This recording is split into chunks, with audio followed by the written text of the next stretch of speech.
कि इसके किसी भी इवेंट में आप इसको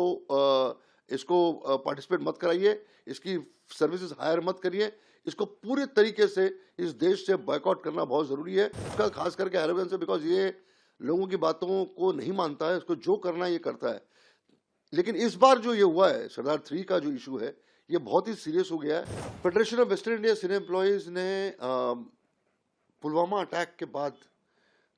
एक नोटिस इशू किया था नॉन कॉपरेशन का। सारे जितने भी लोग हैं किसी भी पाकिस्तानी परफॉर्मर के साथ पार्टिसिपेट नहीं करेंगे,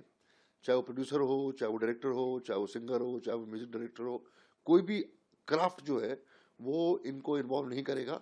और अगर सपोज किसी टेक्नीशियन ने इनके साथ भी काम किया तो इट्स नॉट ओनली एक्टर्स और it's not only performers, even the technician जो है उनको बायकॉट किया जाएगा। ये हमने पहले दिन पुलवामा अटैक के बाद हमने ये इशू नोटिस किया था नॉन कॉपरेशन का। उसके बाद जितने भी अटैक्स हुए हमने उसको रीट्रेट किया कि हमारा जो ये नोटिफिकेशन है, नोटिस है, ये जारी है, इसको चेंज नहीं किया हमने, उसको विड्रॉ भी नहीं किया हुआ है। अभी जब सरदार 3 का ट्रेलर आया तो immediately federation of western India cine employees ने, जो लगभग 36 क्राफ्ट्स की मदर बॉडी है, उन्होंने इमीडिएटली सीबीएफसी को लेटर लिखा, आईएनबी मिनिस्ट्री में लेटर लिखा कि इस फिल्म को सेंसर सर्टिफिकेट नहीं मिलनी चाहिए, ये फिल्म को यहाँ पर रिलीज होने देना नहीं चाहिए इमीडिएटली। ये 10-12 दिन पहले की बात है और अभी तक उसको सेंसर सर्टिफिकेट मिला नहीं है। होपफुली सीबीएफसी ने शायद हमारी बात को माना है और मानेगी भी, क्योंकि आईएनबी मिनिस्ट्री ने खुद एक नोटिस इशू किया था जिसमें उन्होंने कहा था कि कोई भी अगर पाकिस्तानी परफॉर्मर के साथ पार्टिसिपेट करता है तो उसकी चीज़ों को बाहर हम आने देंगे नहीं, उनको परमिशन नहीं मिलेगा। बात जो है बहुत ही गंभीर इसलिए है क्योंकि दिलजीत दोसांझ जो है ये कंपल्सिव रेगुलर लॉ ब्रेकर रहा है जहाँ तक हमारे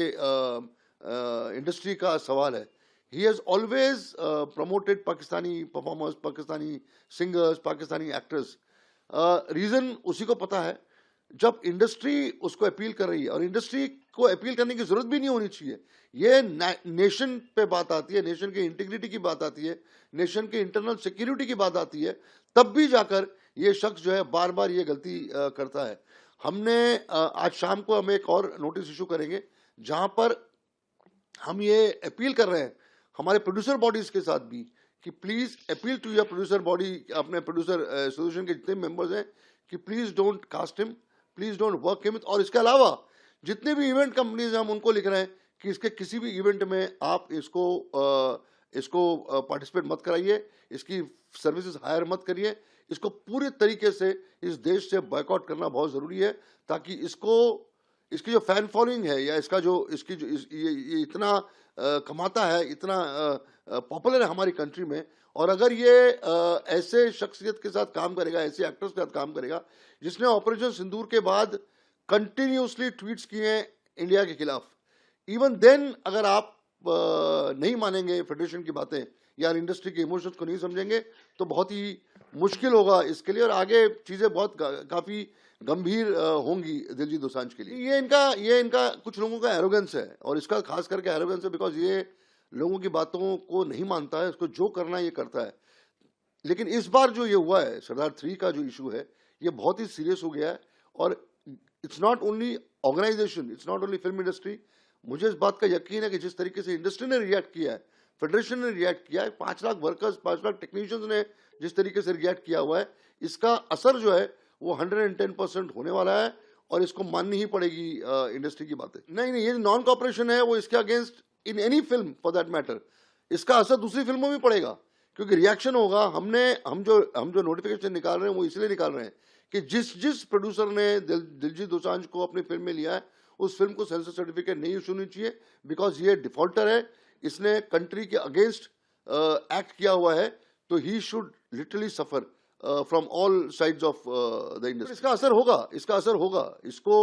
ये जितने भी लोगों ने इसको लिया हुआ है, एक ट्रेलिंग इफेक्ट तो पड़ने ही वाला है दूसरे प्रोड्यूसर्स के ऊपर, इसमें कोई दो राय नहीं है। He has to come in folk front and apologise, कुछ ना कुछ तो इसको करना पड़ेगा, अदरवाइज चीजें जो है इतनी आसान नहीं है दूसरे प्रोड्यूसर्स के लिए भी। और हमने जब इंडिकेशन दिया था, हमने जब लिखा था सारे प्रोड्यूसर्स को, सारे प्रोड्यूसर बॉडीज को कि शख्स के साथ काम नहीं करना चाहिए क्योंकि ये कॉन्स्टेंटली रेगुलरली पाकिस्तानी आर्टिस्टों के साथ और पाकिस्तानी कलाकारों के साथ ये काम करता है, इसको बॉयकॉट करना चाहिए। और नॉन कॉपरेशन जब इसके अगेंस्ट इशू हुआ है, फिर भी आप क्यों इसको ले रहे हो? इसके साथ काम करना और किसी पाकिस्तानी के साथ काम करना, बात तो एक ही है ना, कोई कोई कोई डिफरेंस नहीं है, बिकॉज इसने हर वक्त प्रमोट किया पाकिस्तानी एक्टर्स को और पाकिस्तानी परफॉर्मर्स को।